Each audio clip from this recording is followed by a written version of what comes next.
Hello friends, स्वागत है आपके अपने यूट्यूब चैनल रेलवे स्टॉक्स में। मैं आपको बताना चाहता हूं, इस वीडियो में बात करूंगा कैटेगरी शिफ्टिंग को लेकर। जो भी स्टूडेंट्स की डाउट है कैटेगरी शिफ्टिंग से रिलेटेड, वो इस वीडियो को देख सकते हैं, अदरवाइज इस वीडियो को आप स्किप कर सकते हैं।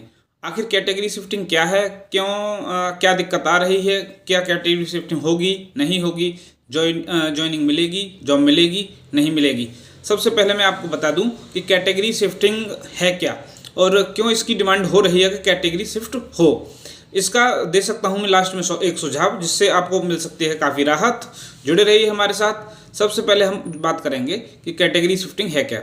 एक्चुअली क्या है कि जो भी ओबीसी SC EWS वाले जो स्टूडेंट्स हैं, जब भी उन्होंने एग्ज़ाम दिया था तो उनके मार्क्स इतने अच्छे हो गए कि वो UR की कट ऑफ को क्वालिफाई कर गए। मतलब एक दो नंबर से क्वालिफाई कर गए, यानी ज़्यादा इतने अच्छे भी मार्क्स नहीं आ पाए कि जो कि UR में श्योर हो सके कि उनकी जॉब लगेगी। और उदाहरण के तौर पर मैं आपको बताना चाहता हूं कि जैसे हम सेंट्रल मुंबई को ही ले लें तो सेंट्रल मुंबई की जनरल की कट ऑफ 70 मार्क्स थी।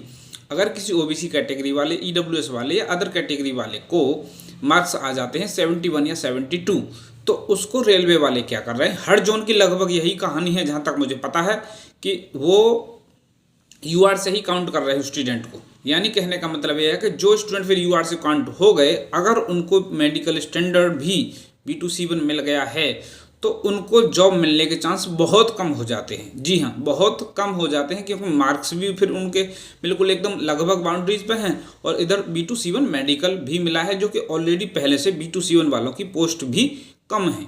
तो थोड़ा सा ये बहुत बड़ी समस्या आ रही है। दूसरी बात, 70 मार्क्स कट ऑफ गई जनरल की और किसी OBC कैंडिडेट के 69 मार्क्स हैं, तो यानी इसका मतलब ये हुआ कि वो OBC से टॉप कर रहा है और इधर दूसरा कैंडिडेट ही 72 मार्क्स लाकर भी जॉब पाने के खतरे में है। तो यानी ये इससे हमें ये समझ में आता है कि 69 मार्क्स लाने वाले बंदे को जॉब मिल रही है, लेकिन 72 मार्क्स वाले को जॉब नहीं मिल रही है। तो ये कहीं ना कहीं थोड़ा सा अन्याय सा हो रहा है, अन्याय दिखता भी है। तो इसका क्या है सुझाव, क्या इसमें हो सकता है कुछ, तो मैं आपको बता दूं। और जैसा सभी मेरे साथी भाई ये डिमांड कर रहे थे कि क्या कैटेगरी शिफ्टिंग हो रही है, तो मैं उन सभी विद्यार्थियों को बता दूं, जहां तक मेरी जानकारी है, मैंने पूछा और मेरा जो अनुभव कहता है कि कैटेगरी शिफ्टिंग लगभग ना के बराबर हो रही है या होगी ही नहीं, जहाँ तक मुझे आइडिया है। तो अब इसका क्या सॉल्यूशन हो सकता है?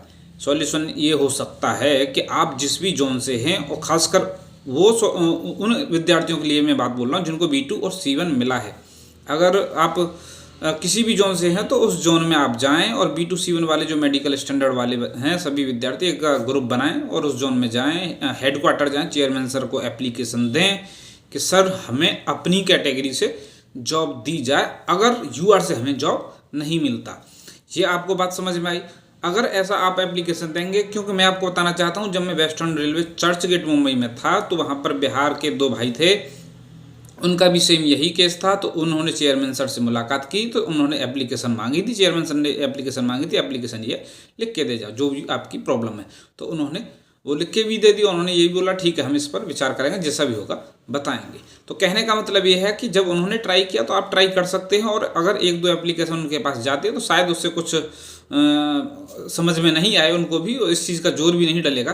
तो अगर आप ज़्यादा से ज़्यादा एप्लीकेशन उनके पास जाएंगे तो इस बारे में विचार भी हो सकता है और आपका भी कुछ भला हो सकता है।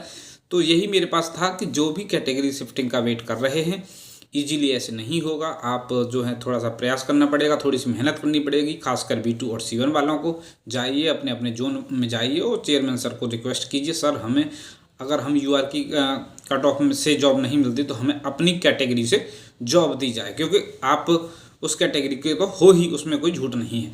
तो यही मेरे पास बातें थी जो मैंने आपके साथ शेयर की। काफ़ी मेरे भाई क्वेश्चन भी कर रहे थे कि क्या कैटेगरी शिफ्टिंग होगी और नहीं होगी। मुझे उम्मीद है कि उनको जवाब मिल गया इन सभी चीज़ों का, और अब ऐसी कोई समस्या नहीं होनी चाहिए।